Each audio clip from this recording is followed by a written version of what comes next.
दोस्तों वाक़या सुल्तान Salahuddin Ayyubi part 2। तो चलिए वीडियो शुरू करते हैं। नाज़रीन, इस लड़की से जिस कदर मालूमात हासिल की जा सकती थी कर ली गई। अली बिन सफियान ने अल आदिल को तफसीली रिपोर्ट दी और तजवीज़ पेश की कि 2-2, 4-4 सिपाही देखभाल के लिए हर तरफ फैला दिए जाएं, जो ये देखें कि सूडानी फ़ौज का इज्तिमा कहाँ है, और ये भी मालूम किया जाए कि हबशियों की फ़ौज अगर वाकई अंदर आ गई है तो किधर से आई है। इसने ये तजवीज़ भी पेश की कि सुल्तान सलाहुद्दीन अय्यूबी को इत्तला न दी जाए, क्योंकि वह सिवाय परेशान हो के कोई मदद नहीं कर सकेगा। अल आदिल सुल्तान सलाहुद्दीन अय्यूबी को इत्तला देना ज़रूरी समझता था। इससे खदशा था कि हालात ज़्यादा बिगड़ सकते हैं। इस सूरत में सुल्तान सलाहुद्दीन अय्यूबी की ज़रूरत पैदा हो सकती है, लिहाजा मुकम्मल रिपोर्ट लिखकर एक सीनियर कमांडर को 4 मुहावज़ों के साथ दी गई और इसे ये हुक्म दिया गया कि हर चौकी पर घोड़े तब्दील करें और कहीं रुके नहीं। मैदान जंग में सुल्तान सलाहुद्दीन अय्यूबी का हेड क्वार्टर किसी एक जगह नहीं रहता था। वो दिन को कहीं और रात को कहीं और होता और ख़ुद घूमता फिरता रहता था, लेकिन इसने ऐसा इंतज़ाम कर रखा था कि इस तक पहुंचते वक्त दिक्कत नहीं होती थी। जगह जगह रहनुमा मौजूद थे जिन्हें खबर पहुंचा दी जाती थी। सुल्तान सलाहुद्दीन अय्यूबी कहाँ है, ये एक राज होता था, इसलिए रहनुमा ज़हीन किस्म के अफराद होते थे। जिस दिन 3 दिनों की मुसाफत के बाद पैगाम ले जाने वाला कमांडर 4 मुहावज़ों के साथ दिमश्क पहुंचा, इसका सुल्तान सलाहुद्दीन अय्यूबी अल-रिस्तान के सिलसिला कोह में था। सर्दी का अरूज था। कमांडर इसके मुहावज़ों की हालत थी कि भूख, नींद और मुसलसल सवारी से इनके चेहरे लाशों की तरह सूख गए थे, ज़बानें बाहर निकली हुई और सर डोल रहे थे। फिर भी वो फ़ौरन रवाना होने के लिए तैयार हो रहे थे। इन्हें ज़बरदस्ती खिलाया पिलाया गया और वो अल-रिस्तान के लिए रवाना हो गए।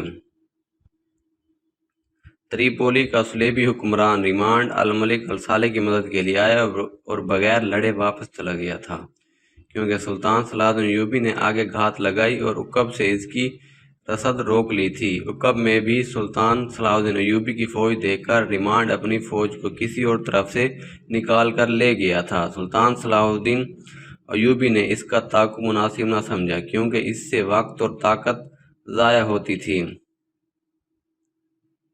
इसने ज़्यादा नफरी के छापा मार दस्ते रिमांड की रसद को पकड़ लाने या दूसरी सूरत में तबाह कर देने के लिए भेज दिए। मौसम सरमा की बारिशें भी शुरू हो गई थी। सुलेबियों की रसद का काफिला बहुत ही बड़ा था।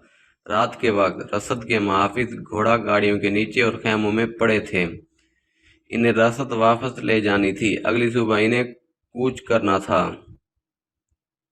इन्हें मालूम नहीं था कि दिन के वक्त पहाड़ियों और चट्टानों की ऊट से चंद आंखें इन्हें देखती रही थी। इन्हें गालिबन तवक्को थी कि इन्हें सर्दी में और बारिश के दौरान इन पर कोई हमला नहीं करने आएगा। रात को अचानक इनके कैंप के एक तरफ शोर उठा, शोले भी उठे, खेमे जल रहे थे। यह सुल्तान सलाहुद्दीन अय्यूबी के छापामारों का शब खून था। इन्होंने पहले छोटी मंजिकों से आतशगीर मादे की हांडियां फेंकी, फिर जलते हुए फलीतों वाले तीर चलाए थे। शोलों की रोशनी में इन्होंने हमला कर दिया। बर्छियों और तलवारों से बहुत से सुलेबियों को ख़त्म करके छापामार पहाड़ियों में गायब हो गए।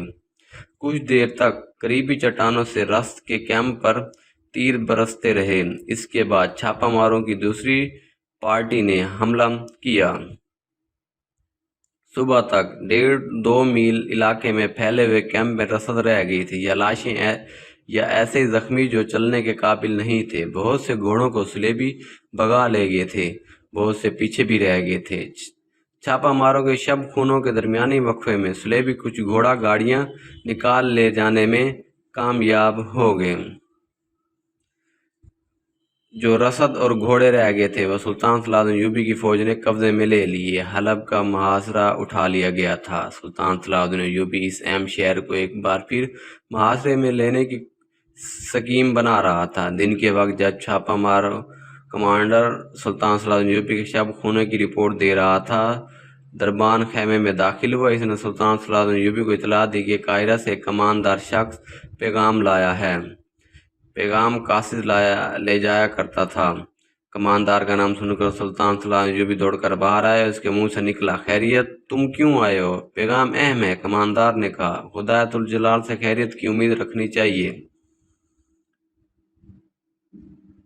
सुल्तान सलाहुद्दीन अय्यूबी ने पैगाम लिया और कमांडर को अंदर ले गया। इसने पैगाम पढ़ा और गहरी सोच में खो गया। अभी ये मालूम नहीं हो सका कि सूडानियों की फौज मिस्र में दाखिल होकर कहाँ खैमाजन हुई है। सुल्तान सलाहुद्दीन अय्यूबी ने पूछा, देखभाल के दस्ते भेज दिए गए हैं? कमांडर ने जवाब दिया, मुझे तवक्को थी कि मेरी गैर हाजिरी में कोई न कोई गड़बड़ जरूर होगी। सुल्तान सलाहुद्दीन अय्यूबी ने कहा, मेरे भाई अलादिल से कहना कि घबराए नहीं, कायरा के दिफा को मजबूत कर ले, लेकिन सिर्फ दिफाई लड़ाई ना लड़े। ज़्यादातर दस्ते अपने पास रखिए और इनमें से जवाबी हमले के लिए तजुर्बाकार दस्ते अलग कर ले, लेकिन इन्हें शहर ही में रहने दे। तो ये थी वीडियो। अगर आपको हमारी वीडियो पसंद आई तो हमारे चैनल को सब्सक्राइब कर दें। तो मिलते हैं अगली वीडियो में। अल्लाह हाफिज़।